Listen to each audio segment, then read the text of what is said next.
Et bonjour à toutes et à tous, vous êtes sur la chaîne de Matt Hobby. Aujourd'hui, ouverture de nouvelles boîtes The Old World et bien sûr quelques petites peintures, nouvelles techniques utilisées pour ma garde tautogène. Donc je vous ai amené avec moi dans mon petit processus de création sur mes dioramas et sur mes peintures. Donc je vous laisse profiter de la vidéo, des bisous et bon visionnage. Donc je me lance sur la peinture d'une unité de tautogène. Je me suis dit que j'avais besoin d'une pièce centrale. Je suis assez fan des gros socles. J'aime les poses un peu atypiques. Et malheureusement, sur le métal et les vieilles figurines, on peut pas. Du coup, je me suis dit qu'une pièce centrale de mon peloton, ça pourrait être très sympa. Et donc, je me suis appliqué sur un petit, bon, on va dire un diorama.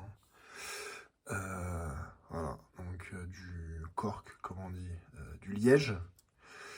Quelques bits que j'avais à droite à gauche. Le champion de l'unité.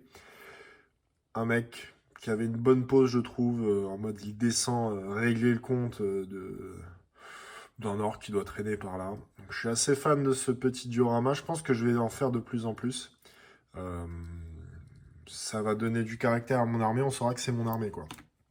Comme vous pouvez le voir ici, je suis passé du côté clair de la force et je me suis fait une petite palette humide. Donc c'est un test, je n'ai jamais essayé. Depuis toujours, je peins là-dessus, ce qui est assez pourri, hein, je le sais. Mon frère m'a conseillé de me faire cette palette humide. Donc ma palette humide, c'est d'ailleurs le Tupperware qui m'a amené, l'éponge qui m'a amené et lui qui m'a donné la technique. Donc je vais faire ça. Je vais suivre les conseils de l'ancien. Hostilité. Donc je commence sur ces quatre-là. Et après, je vais avoir les petits là. Et après, on sera bon. Donc, je vous montre ça au fur et à mesure. C'est parti.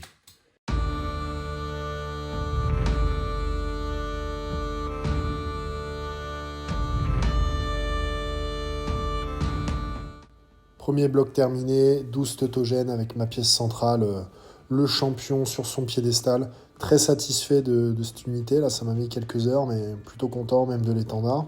Ça a de la gueule, mais je suis pas entièrement satisfait de l'effet métallique. Donc on va voir si on peut modifier un petit peu ça sur les prochains tautogènes, parce qu'il faut pas oublier que y en a 40. Hein. On a fini le premier bloc de tautogène, de 12. Alors le but c'est de faire deux blocs de 20. Je vais contacter un mec là pour faire de l'impression 3D de socle, donc histoire d'avoir des socles parfaits pour mon armée. Donc je vais en commander pour des blocs de 20, deux de tautogène, un de milice, un de joueur d'épée, et après des doubles rangées de cavalerie, donc pour faire des blocs de 10 cavalerie. Donc je vous montre tout ça, on va partir sur un petit diorama pour le deuxième bloc avec un loup en promontoire, une espèce d'invocation de la rue Ulrich, de la personnification de Ulrich sur le champ de bataille. Donc histoire de donner encore une fois du cachet à mon armée et un look unique. Je suis en train de voir pour les socles, je pense que je vais partir sur un socle, vous voyez c'est le socle de l'ancien tank à vapeur. Donc l'idée ce serait de mettre 2 et de faire une espèce de diorama avec pas mal de petites figurines tautogènes dessus et les 2 rangées extérieures, enfin 3 rangées extérieures du coup. Donc on va voir ça tout de suite. Donc là j'ai pris l'étendard spécifique à Middenheim. Je l'avais vu dans une boîte de lancement de Middenheim pendant la campagne Tempête du Chaos. Donc je crois que cette figurine là spécifiquement, elle est assez exclusive on va dire. Et elle est beaucoup moins répandue que celle-ci. Voilà. Donc ça permet d'avoir 2 étendards un peu différents, donc je suis plutôt content de ça. Donc on va faire ça tout de suite.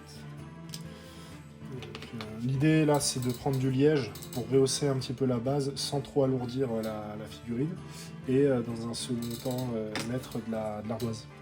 Donc l'ardoise ça te permet d'avoir de la roche mais légère. Moi j'en ai plein chez moi donc j'ai qu'à me servir. Donc la partie un peu fastidieuse du truc, venir voir comment les structures peuvent s'emboîter, voir ce qui peut mieux rendre pour le diorama. Donc pas mal de tests à faire, mettre les collages, réessayer avec les figurines, etc.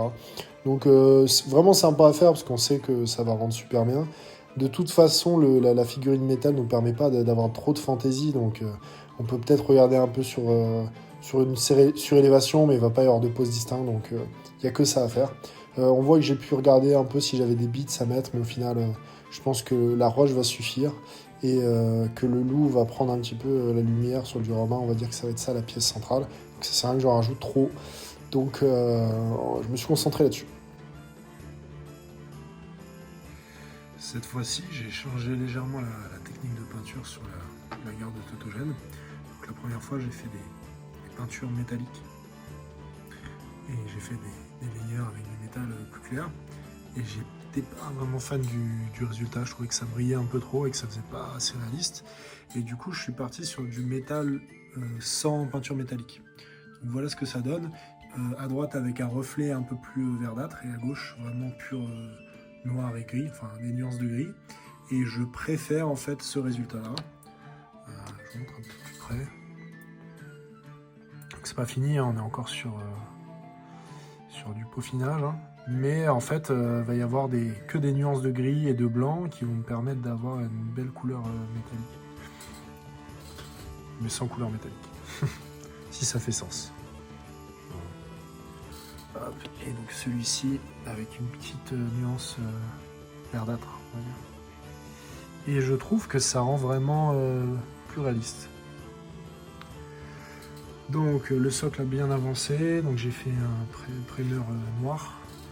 Ensuite avec une éponge, je suis venu créer des éclaircies gris et pareil, je suis venu modifier les teintes légèrement. Donc là je vais venir coller le petit bout qui a bien avancé aussi. Donc des nuances de gris, pour la bouche de violet, de rose, la crinière, j'essaie de bien vous montrer. La crinière, je suis parti vraiment plus clair, mais il y a des teintes de beige un peu cachées là-dedans, pour un résultat plutôt pas mal. Mais on verra ça à la fin de la vidéo pour le résultat final. La morale de l'histoire, quand tout le monde vous conseille la même chose, eh ben c'est que c'est un bon conseil. La palette humide, c'est quelque chose qui change le game vraiment. Je peins mieux, je peins plus vite, c'est plus facile pour les retouches, vraiment faites-le, ça fait la différence. Ouais, en cours de peinture, je m'inspire un petit peu, là j'ai le livre qui me permet d'avoir toutes les héraldiques de l'Empire. Ce qui est vraiment cool. Donc pour mes choix de couleurs, j'essaie de retourner dessus, choisir ce que j'écris sur mes étendards, les couleurs que j'utilise sur les étendards. C'est un bouquin que je vous conseille, mais qui est vendu hors de prix. Personnellement, le mien, je l'ai payé 30 balles. Je sais que c'est vendu à 100, 150 euros. Ne le faites pas, c'est un tout petit bouquin qui fait un format A4, donc ça vaut pas le coup. J'ai fini ces 6-là. Petit diorama en cours de finition. J'embraye avec cela, et puis je vous montre tout ça à la fin.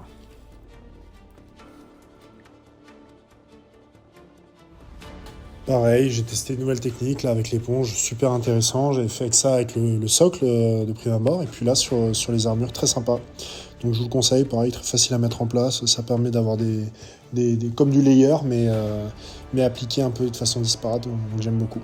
Là, voilà, je vous montre un peu comment je fais mes socles. C'est assez simple, hein. Je vais mettre colle forte, un peu d'herbe, et ensuite je viendrai mettre toute ma pâte texturante enneigée, ce qui va vraiment créer la cohérence globale de l'armée. Ça sert à rien, c'est pareil, hein, j'ai envie de faire des socles un peu plus intéressants que ça, mais à part mettre de la hauteur et mettre un peu de texture, il n'y a rien à faire.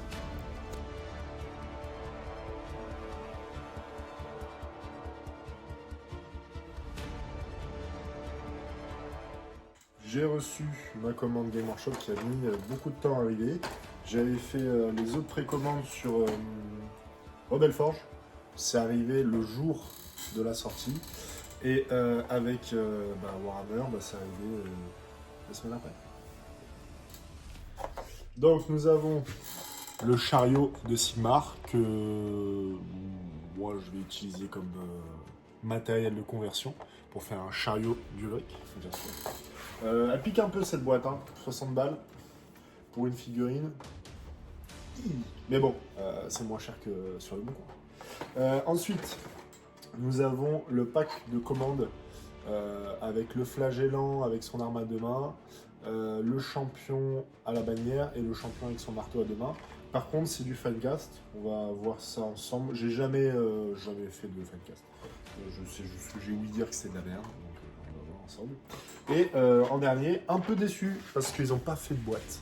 Donc c'est une boîte générique. Et ça, c'est les ogres avec grande arme. Great weapon, donc arme lourde. Voilà. On va regarder ça tout de suite. Alors, les ogres. Donc j'ai vu, il y avait une nouvelle précommande. Qu'est-ce qui pourrait m'intéresser? Les 3 autres ogres, celui avec le tromblon peut-être. Après il y a un nouveau champion Finecast là, mais c'est le, on va dire le représentant principal des chevaliers panthères et je m'en tape complètement de ça. Donc, malgré que la figurine soit jolie, je vais pas le prendre. Après il y a l'espèce de champion à pied et lui peut-être que je vais le prendre, on va voir. Mais dans tous les cas leur tête me va pas, enfin ça me saoule un peu qu'ils aient pas fait de héros pour chaque Ouh, regardez-moi cette beauté. Alors lui il va légèrement donc on voit il y a des traits de moule je suppose, faut y barber tout ça. Bon rien de fou hein. La figurine est super sympa. On va se marrer. Donc, par rapport à un guerrier classique. Hop, garde tautogène. C'est pas beaucoup plus gros, hein. Ils étaient pas vraiment à fond dans les différences d'échelle quand même. Je pensais qu'il y aurait plus de différences. On va regarder par rapport à un joueur d'épée. On va dire que c'est du même acabit. Petit joueur d'épée, parce que celui-ci, vu qu'il a une arme à deux mains, une épée à deux mains, il va finir dans le régiment de joueur d'épée. Ah ouais. Bah vous voyez, je pensais vraiment que c'était des figurines plus grandes, quoi. Je suis assez étonné. Donc ça, c'est un ogre. Mais l'ogre fait la taille d'un humain normal. Ok. Wow, c'est cool. Du coup, je sais pas pourquoi on paye ce prix-là, la figurine. En gros, c'est 45 € les 3. Je suis un peu étonné. Bon, je prendrai pas les autres du coup. Ça fait pas assez de démarcation, c'est pas assez spécial je trouve pour payer ce prix là. Donc si un jour ils sont en occasion je les prendrai, mais sinon je vais pas m'embêter. Donc très sympa avec la barre à deux mains aussi. Mais la figurine est cool, hein. Ça on peut pas revenir dessus quand même. Celui-ci aussi. C'est pareil, moi je suis un peu moins fan de ces trucs là parce que bah, du coup je peux pas garder la boîte, sauf à la garder scellée. Ça m'inquiète moi qui aime les boîtes.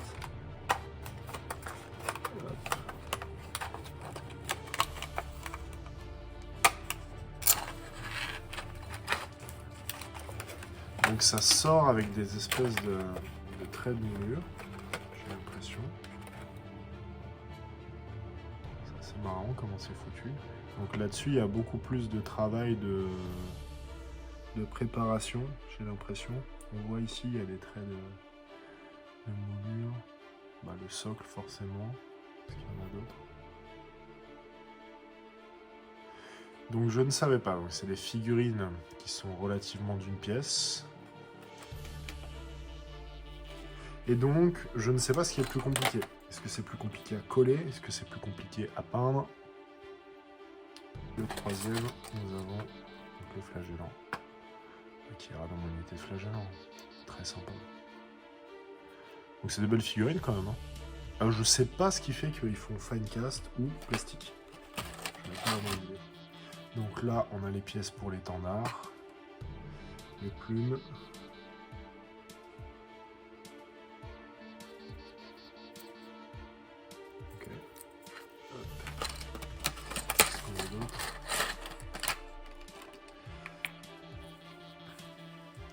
En fait, ça fait beaucoup plus fragile comme ça. C'est très souple. Donc ça, c'est les étendards ici. Et ça, c'est l'hallebarde de ce mec-là.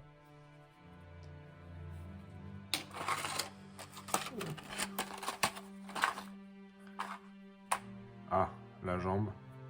Je suis un peu perplexe de comment il décide de ce qui est accroché ou pas. Je suppose que c'est pour nous faire bosser un petit peu le collage de bon. Quelle pièce on va enlever?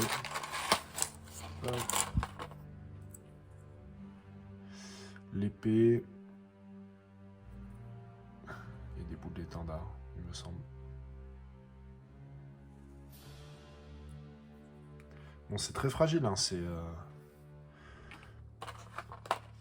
Je trouve que ça fait plus cheap. Ça fait plus... Ça, c'est la masse. Ça fait plus bas de gamme que le plastique, c'est marrant, hein, alors que c'est censé être un peu plus haut de gamme, justement. Et les socles. Ok. Empire of Command. Donc bon, très belle figurine, hein. Moi je les avais jamais eues, je sais pas si elles existaient auparavant, ou si c'est des nouvelles... Je regarderai dans mon guide de l'Empire. Donc... Ok... Vous voyez, tout de suite, moi, je préfère le plastique, quand même. Je comprends un peu les réticences, on va dire, de certains. Alors, on va mettre ça sur le côté.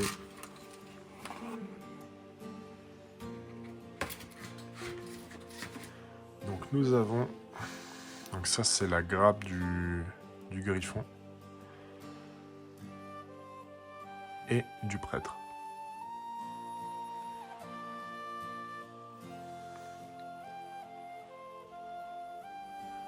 Zoomer un peu.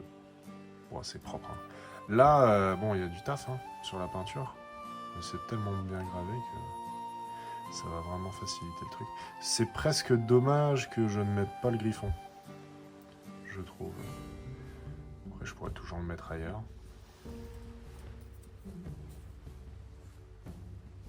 Ah, il y a 2 têtes de prêtres. Ah bah non, mais c'est la tête de Volkmar, ça, il me semble.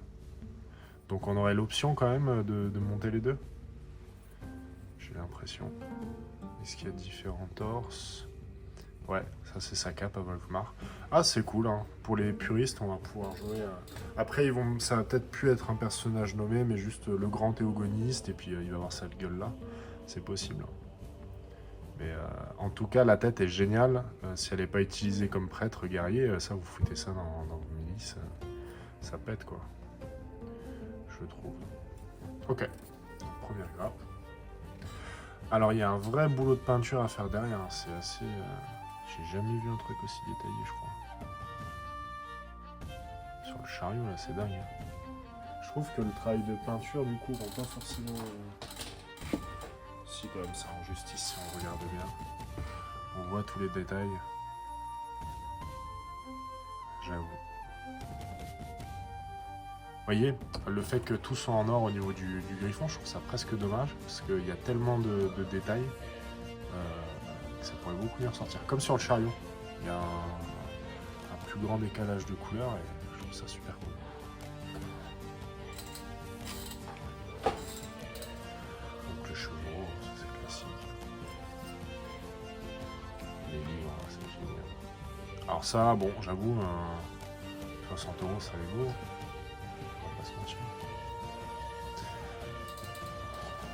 Ok, bon pour ceux qui hésitaient, comme ça, vous avez un peu plus le détail sur les figurines. Perso, moi je foncerai quand même là-dessus. Celles-là sont vraiment sympas, mais je vous referai un retour sur la peinture si c'est compliqué ou pas. Et on va dire petite déception sur la taille des ogres, qui sont vraiment microscopiques. Mais bon, ils datent de V4 je crois ceux-là, donc les proportions étaient pas vraiment top à ce moment-là. Donc voilà le résultat final de cette semaine de peinture. Un gros bloc de tautogène, enfin finalisé. C'est vrai que ça a de la gueule une fois qu'il y a un bon groupe de tautogène bien solide, bien barbu. Donc très fan de ce bloc. J'ai hâte de faire les suivants, il m'en reste 16. La semaine prochaine, on va avoir un haul de toute l'armée. La vidéo est déjà faite, en cours de traitement et ça va partir, vous me direz ce que vous en pensez. J'espère avoir la plus grande armée de Middenheim du monde. Et on va essayer de peindre tout ça avec le plus de plaisir possible, bien sûr. Je vous retrouve du coup la semaine prochaine pour une autre vidéo.